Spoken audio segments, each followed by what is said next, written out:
एक मुसलमान होने की हैसियत से आप हजरत नूह अलैहिस्सलाम को जरूर जानते होंगे और आपने कभी न कभी हजरत नूह की कश्ती वाला वाकया भी जरूर ही सुना होगा। दोस्तों, इस वाकये को सुनने के बाद बहुत से लोगों का ये सवाल था कि उस तूफान के बाद नूह अलैहिस्सलाम की कश्ती का क्या हुआ। कहीं न कहीं तो वो कश्ती जाकर जरूर रुकी होगी, और अगर रुकी तो वो जगह कौन सी है और क्या आज भी वहाँ वो कश्ती मौजूद है। तो दोस्तों, इन तमाम सवालों के जवाब इस वीडियो के जरिए हम आप तक पहुँचाने वाले हैं। हजरत नूह अलैहिस्सलाम अल्लाह है, वो पहले रसूल है जिन्होंने अपनी कौम को तबलीग की। आप पर किताबें नाजिल हुई और सबसे पहले आपकी कौम पर अजाब भी नाजिल हुआ। हजरत नूह अलैहिस्सलाम की कौम इराक के गिरदो नवाह में आबाद थी। आपने उन्हें अल्लाह की वहदानियत और इबादत की तरफ दावत दी। आपने अपनी कौम से कहा, मैं तुम लोगों को ये पैगाम पहुंचाने आया हूँ कि अल्लाह के सिवा किसी की इबादत न करो। अगर तुम किसी तरह की कुफ्र शिर्क में मशरूफ रहे तो मुझे डर है कि तुम किसी सख्त अज़ाब में मुख्तला न हो जाओ। हजरत नूह अलैहिस्सलाम की कौम ने इस तबलीग के जवाब में आपको झूठा करार दिया और आपकी दावत का इनकार कर दिया और ये धमकी दी कि अगर तुम अपने वादों, नसीहत और दावत से बाज न आए तो हम पत्थर से मारकर तुम्हें कत्ल कर डालेंगे। उस जमाने में लोगों की उम्र काफी लंबी हुआ करती थी, लिहाजा हजरत नूह ने भी बहुत लंबी उम्र पाई। आपने अपनी कौम को 950 साल तक तबलीग की और बेइंतहा कोशिशें की। वो अल्लाह ताला की बारगाह में आ गए और शिर्क से तौबा कर, मगर उन पर कोई असर न हुआ। इस कौम में सिर्फ चंद गरीब लोग थे जो आप पर ईमान लाए। इनकी तादाद 70 या 80 थी। उन लोगों को इस्लाम की ओर दावत देते जब मुद्दतें गुजर गई और उन पर कोई असर नहीं हुआ, पर उनकी मुखालफत और दुश्मनी में इजाफा होता गया। अल्लाह ने अपने नबी के इत्मीनान के लिए उनकी तरफ वही फरमाई की जिनकी किस्मत में दौलत ईमान थी। वो ईमान ला चुके हैं, उनके अलावा और कोई भी ईमान लाने वाला नहीं। इसीलिए आप उनके लिए गमजुदा न हो। अब मोहलत की घड़ियां खत्म होने वाली है, उनकी तबाही का वक्त आ पहुंचा। अल्लाह ताला ने हजरत नूह अलैहिस्सलाम को हुक्म दिया कि एक कश्ती बनाओ। उन्हें एक अजीम सैलाब से हलाक करके मुकद्दर हो चुका है, इसलिए पहले ही अपने नबी को अल्लाह ने कश्ती बनाने का हुक्म दिया। हुक्म मिलते ही हजरत नूह अलैहिस्सलाम कश्ती बनाने के लिए कमर बस्ता हो गए। आपने लकड़ियां जमा करनी शुरू कर दी। अल्लाह ने अपने नबी को लकड़ी काट कर तख्ता बनाने की इल्म हुनर से नवाजा था, लिहाजा आपने उन लकड़ियों को काट कर तख्ता बनाना शुरू कर दिया। जब नूह अलैहिस्सलाम की कौम और उस कौम के सरदारों ने आपको लकड़ियां काटते देखा तो मजाक उड़ाने लगे और कहने लगे, क्या तुम नबूवत छोड़कर बढ़ई बन गए हो? और ये जो तुम कश्ती बना रहे हो, क्या ये जमीन पर चलेगी? यहाँ तो कोई दरिया और समंदर भी नहीं है। लोग इस तरह से आपका मजाक बनाए जा रहे थे, लेकिन आपने सब्र किया, जिसके जवाब में सिर्फ यही फरमाते आए, नाफरमानो, आज तो तुम मेरा मजाक उड़ा रहे हो, लेकिन अल्लाह का अजाब तूफानी शक्ल में आएगा तो तुम्हें ही हकीकत का पता चलेगा। मगर अफसोस, उस वक्त तुम्हारी कोई माफी कबूल नहीं होगी। जब आज़ाब इलाही का वक्त करीब आया तो अल्लाह ने हुक्म दिया कि हर किस्म के जानवरों का एक एक जोड़ा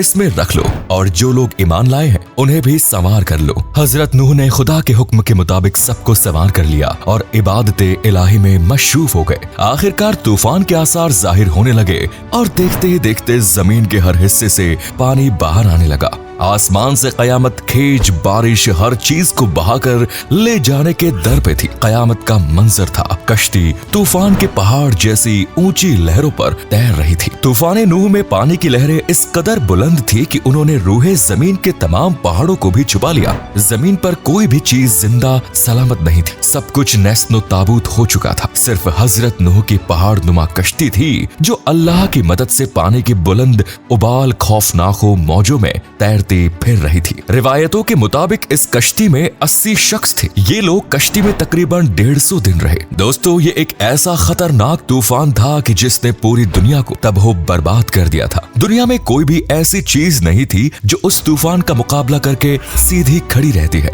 अल्लाह ताला की तरफ से भेजा हुआ ये तूफान जब रुका तो हजरत नूह अलैहिस्सलाम की कश्ती जूदी पहाड़ के पास जाकर अपने आप रुक गई। अब आप ये जानते हैं कि वो कौन सी जगह थी जहाँ ये कश्ती रुकी थी, और ये कैसे पता चला कि ये नूह अलैहिस्सलाम की ही कश्ती थी। तो दोस्तों, आप में से जो भी लोग नहीं जानते उनको सबसे पहले मैं ये बता देना जरूरी समझता हूँ कि हजरत नूह अलैहिस्सलाम अल्लाह के उन नबियों में से एक हैं जिनको मुसलमानों के साथ साथ यहूदी और ईसाई भी बहुत ज्यादा मानते हैं। हैं। और यही वजह है कि आज से तकरीबन 50 से 55 साल पहले जब तुर्की के एक पहाड़ पर वहां के लोगों ने हजरत नूह अलैहिस्सलाम की कश्ती को ढूंढकर और उस कश्ती की तस्वीर अखबार में जारी की, तो दुनिया के ईसाई, यहूदी और कुछ लोगों के बीच एक डिबेट शुरू हुई, जहां हजरत नूह की कश्ती का इनकार करने वालों ने बड़े ही अहम और खतरनाक सवाल किए, पर इन सवालों का जवाब ईसाई और यहूदी देने में नाकाम रहे। लेकिन दोस्तों, ये तो जग जाहिर है कि ईसाई और यहूदी उन सवालों के जवाब उसी वक्त दे सकते थे जबकि उनके पास ओरिजिनल तौरेत और इंजील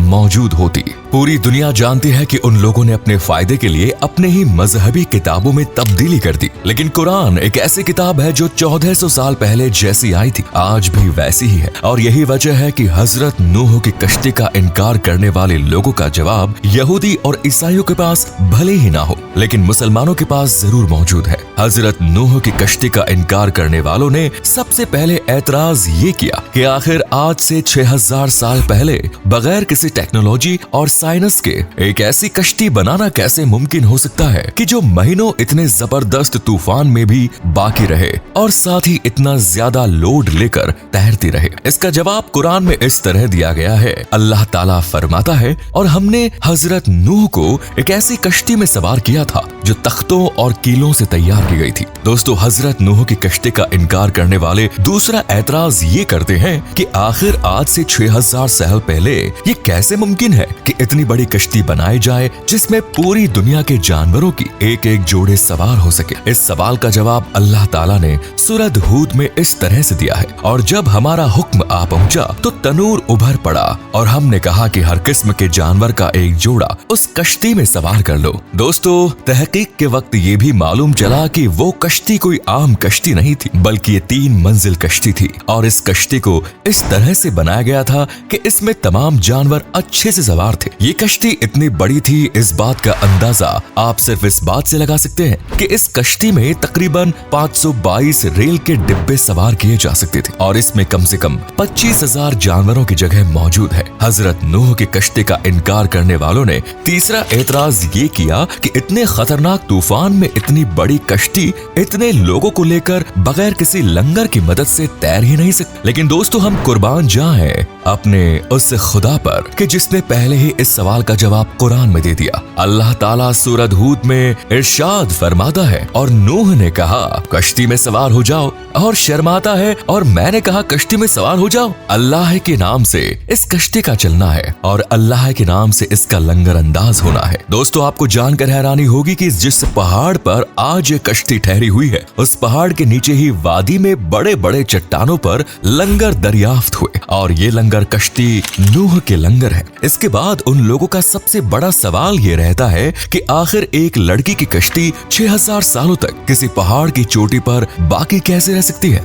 तो दोस्तों, इसी सवाल का जवाब भी कुरान में बड़े ही अच्छे अंदाज में है। अल्लाह ताला इरशाद फरमाता है कि हमने नूह की कश्ती को आने वाले लोगों के लिए निशान बनाकर छोड़ा है। दोस्तों, जो लोग भी इस कश्ती का इनकार करते हैं या जिनका ये नजरिया है कि ये कश्ती हजरत नूह की नहीं है, वो कुरान की इस आयत पर गौर करें कि अल्लाह ताला ने बिल्कुल साफ तौर पर यह कहा है कि हमने नूह की कश्ती को आने वाले लोगों के लिए निशानी बनाकर छोड़ा है।